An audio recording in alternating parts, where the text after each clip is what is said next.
তোরা থাক, তাহলে আমি বাড়ি যাই। একটু দাঁড়া। না রে, আর বসা হবে না, বাড়িতে গিয়ে মোবাইলটা চার্জ দি, নাহলে আবার রাতে গেম খেলা হবে না। বুঝতেই তো পারছিস, গেম নিলে আবার রাতে ঘুম আসবে না।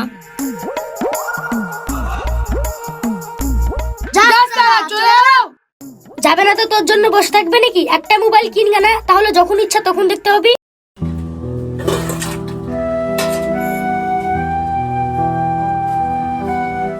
বাবু, তুই এখানে একটু বস, তোর খালার বাড়ি থেকে আমি একটু তেল নিয়ে আসি। ঠিক আছে মা, যাও, তুমি তাড়াতাড়ি আসবা। ঠিক আছে।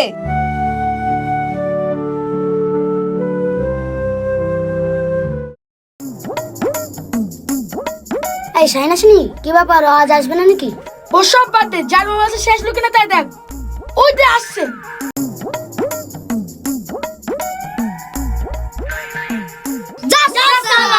কার জন্য বসেছে, কে আসলো?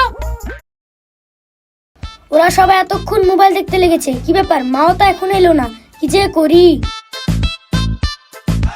বুবু, অনেকক্ষণই তো হলো আসা, এখন বাড়ি যাই আমি। যাস, আর একটু বস। না বুবু, আর বসবো না, আখার পাড়ে সবকিছু পড়ে আছে। কেন রে, রুবেল বাড়িতে নেই? বাবুর আব্বা মাঠে গেছে, বাবুকে আখার পাড়ে রেখে এসেছি, কি যে করলো, তাড়াতাড়ি গিয়ে দেখি। ঠিক আছে, যা, আবার আসিস।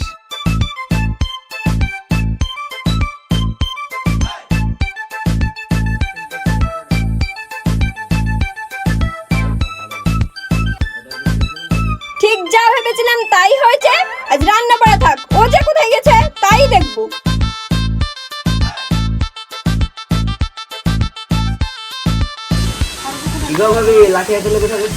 ভাইকে মারবা নাকি? তোর ভাইকে মারবো কি মারবো না সেটা পরের কথা, আগে তোকে মারবো। না ভাবে না, আমার ভুল হয়েছে। আর লাঠি হাতে নিয়ে ঘুরছো কেন সেটা আগে বলো। আমাদের ছুড়াকে খুঁজে পাচ্ছি না, তুই কি দেখেছিস? তাই বলো, ওরা তো বাগানে বসে মোবাইল দেখছিল। ঠিক আছে, তুই থাক, আমি দেখছি।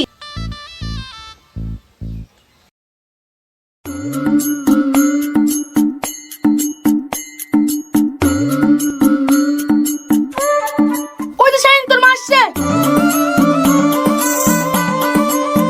তুই পালিয়ে যাচ্ছিস কোথায়? বাড়ি চ, তোর মজা দেখাচ্ছি।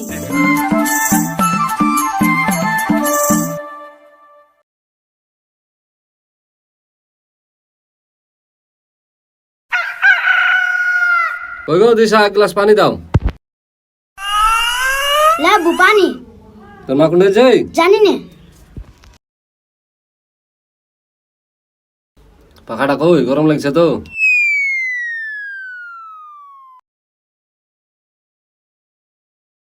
এই তোর কি ব্যাপার রে, তুই আমার এত খেয়াল রাখছিস? না বু, কিছু না, এমনি করছি। ও সব লেখামো বাদ দে, কি হয়েছে সেটা বল আগে আমাকে। আর শোনো আব্বু, আমাকে একটা মোবাইল কিনে দেবা? কি মোবাইল? থাম, বিকালে মেলায় যে কিনে দেবো। না আব্বু, ও মোবাইল না, সত্যি ওরা স্কিম টেস্ট মোবাইল। বাপ বেটা মিলে কিসের এত গল্প করছো? তোমার ছেলে কি বলছে শুনো, ও নাকি সত্যিকার স্ক্রিন টাচ মোবাইল নেবে। ও জানে মোবাইলের দাম কত? হ্যাঁ জানি, ওই পাড়া মুরসালিম কিনেছে, মাত্র 30,000 টাকা দাম। কি বললি? মাত্র 30,000 টাকা? তোর বাপ কোনদিন একসাথে দেখেছে 30,000 টাকা? ও সব বুঝি না, তুমি আমাকে মোবাইল কিনে দিবে কেন বলো? থাম থাম বাবু, ও করিস না। এই জানো, আর আমি কোথায় পাবো রে 30,000 টাকা? তাই তো মোবাইল কিনে দেবো। তোমার ছেলেকে বোঝাও, ওর বাপ কি করে। এই বাবু, পাগলামি করিস না, খাবি চল। আমি খাবো না, তোমরা খাও গা।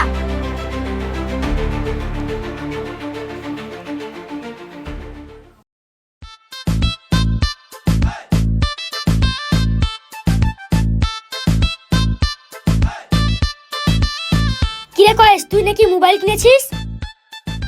কই দেখা দেখি। তোরা বাগানে গিয়ে বস গে, আমি নিয়ে আসছি।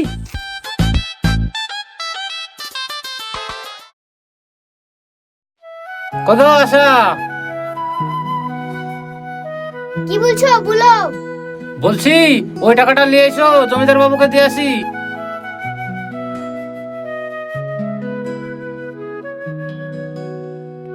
কই গো, টাকাটা আনতে কতক্ষণ লাগে? টাকাটা কোথায় রেখেছো? খুঁজে পাচ্ছি না। কেনে হারায় আছে? কই, হারাতে তো খুঁজে পাচ্ছি না। কি বলছো, চলো ধরে দেখি।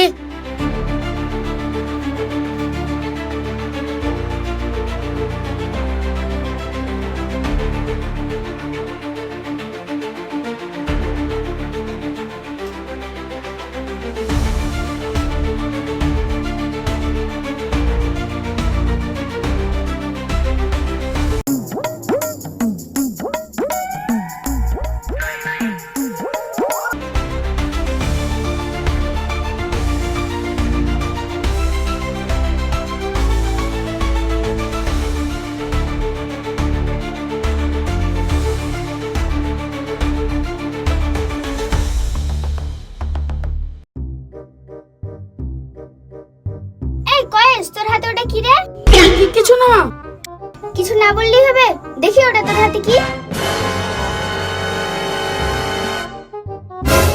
আল্লাহ, এই মোবাইল তুই কোথায় পেলি? মা আমার নাকি উপরে শাহিনের। তুই এক্ষুনি বললি কিছু না, আবার বলছিস শাহিনের মোবাইল।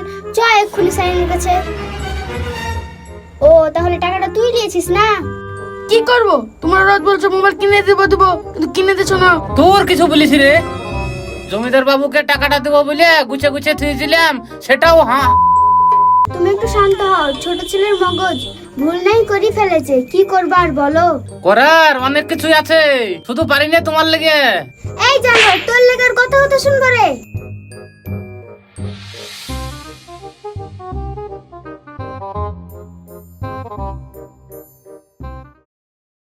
ছেড়ে দাও আমাকে, ছেড়ে দাও, ছেড়ে দাও আমাকে, ছেড়ে দাও, ছেড়ে দাও আমাকে, ছেড়ে দাও। আমি মরবো তা বলো, ওই বাড়িতে যাব না। ছেড়ে দাও আমাকে। কি হয়েছে? ওকে ছাড়ো তোরা সবাই আমাকে, মিলে ঘুরে ছাড়ো। আনছিস কেন?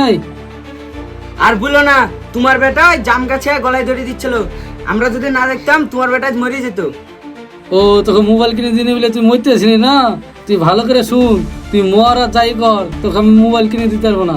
কি হলো রে, বাড়িতে এত হইচই কিসের? তোমার কোনো ধরে লাতিকে মোবাইল কিনে দিনে বলে জাম গাছে গলায় দড়ি দিছিল। তুই একটা সামান্য মোবাইলের জন্য মরতে যাচ্ছিলি, থাম, তোকে আমি মোবাইল কিনে দেব। কি সামান্য মোবাইল? তুমি একটা কিনতে দাও তাহলে বুঝতে পারবা। কত টাকা লাগবে বল, আমি দিচ্ছি। কি তুমি দেবা? তাহলে দাও, 28,000 টাকা দাও। কি মাত্র 8-20 টাকা? আজকে বকে নিস, তুই আমার সাথে আয়।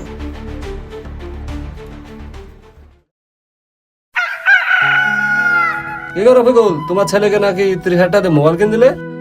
আর বললো না, কত কষ্ট করে 30,000 টাকা গুছাইছিলাম জমিদার বাবুকে দেবো বলে, সে টাকাটাও বদমাইশ ছেলে চুরি করে মোবাইল কিনেছে। বলছো কি? এত সাংঘাতিক ব্যাপার। তবে রে ফিকুল ভাই, শুধু তোমার ছেলে এরকম সমস্যা না, পাড়া আরো অনেকের ছেলে এরকম সমস্যা। আমার ছেলেকেও মোবাইল কিনে দিনি, তার জন্য 3 দিন খাইনি। তাই নাকি? আমার ছেলেটাকে মোবাইল কিনে দিনে বলে সেদিনকে গলায় দড়িতে মরতে ছিল, জানো? যে সে পাড়ার ছেলে মিলেরা ধরে লিখছে। ব্যাপারটা এমনি এমনি না, বুঝলে তো? ওই যে আরিফ বিদেশ থেকে কাজ করে নিয়ে এসে ছেলেকে মোবাইল কিনে দিয়েছে, সেই ছেলেতে পাড়ার সব ছেলেগুলোকে খারাপ করে ফেললো, জানো? ওকে কিছু বলার দরকার, চলো ওর বাড়িতে যাই। ওর বাড়িতে গিয়ে কোনো লাভ নেই, বুঝলে? আমি আর রুবেল গেলছুনু ওর বাড়িতে, দিয়ে তোমাকে কি বলবো তাহলে শুনো। আরে ভাই, আরে ভাই, বাড়িতে আছেন নাকি গো? আরে ভাই। ও তোমরা কিছু বলছো নাকি? বলছি, তোমার যে এইটুকু বাচ্চাকে মোবাইল কিনে দিয়েছো, তাতে তোমার ছেলে তো নষ্ট হচ্ছে, পাড়া আরও ছেলে নষ্ট হচ্ছে। সেই জন্য বলছি তোমার ছেলেকে মোবাইলটা একটু কম দাও, তাতে তোমার ছেলেরও ভালো হবে, আমাদের পাড়া সকলের ছেলেগুলোও ভালো হবে। শালা পাড়ার লোকের লেগে কিছু করেও শান্তি নাই। আমার ছেলেটাকে দেখে সবাই হিংসা নাকি? তোদের কি খেয়ে দে কাজ নাই? আমার ছেলেকে মোবাইল কিনে দিচ্ছিস, তোদের কি? পারলে তোরা তোদের ছেলেদেরকে কিনে দেখা। আর তোদের হিংসা হচ্ছে, দৌড় বাড়ি তোরা। কি এই ব্যাপার? এত কিছু হয়ে গেছে? হ্যাঁ, তাহলে আর বলছি কি? হ্যাঁ ব্যাড মানাচ্ছে। যা আসছি। কি গো, তোমার বেটা তোমাকে এব্বে এব্বে করে ডাকছে কেন? বুঝতে পারছো না? মোবাইল কিনে দিনি তাহলে আমি ভালো ডাকছে। বুঝতেই পারছি। কি করে মোবাইল কিনে দেবো বলো জানি? এখন মোবাইল লাগবে, মোবাইল দিলে ভালো করে ডাকবে। কিরে আরিফ, তোর বেটার চোখে চশমা কেনে? পারলে আমাকে ক্ষমা করে দিস। হ্যাঁ, সেই দিন তোদের কথা না শোনায় আমার ছেলের চোখটা নষ্ট হয়েই গিয়েছিল। ভাগ্য ভালো, উপরওয়ালা আমার ছেলেটাকে বাঁচিয়ে দিয়েছে। সেই দিন তোদের কথাই না শুনে আমার বড় ভুল হয়ে গেছে। যা হওয়ার তা তো হয়ে গেছে, এই ভুল যাতে পরবর্তীতে না হয়। আর তোমার জন্য তো পাড়ার অনেক ছেলে নষ্ট হয়েছিল, সেগুলো যাতে না হয় সেই খেয়ালটা রেখো। এই যে এই চাচার এতগুলো টাকা ছেলে ঘর থেকে চুরি করে নিয়ে যে মোবাইল কিনছে, ঠিক আছে তোমার ভুল, তুমি বুঝতে পেরেছো, কি আর করার। আমরা যেন সবাই আমাদের ভুল বুঝতে পারি। যাও এখন বাড়ি যাও, কি করবে? সবাই আমাকে ক্ষমা করে দিও।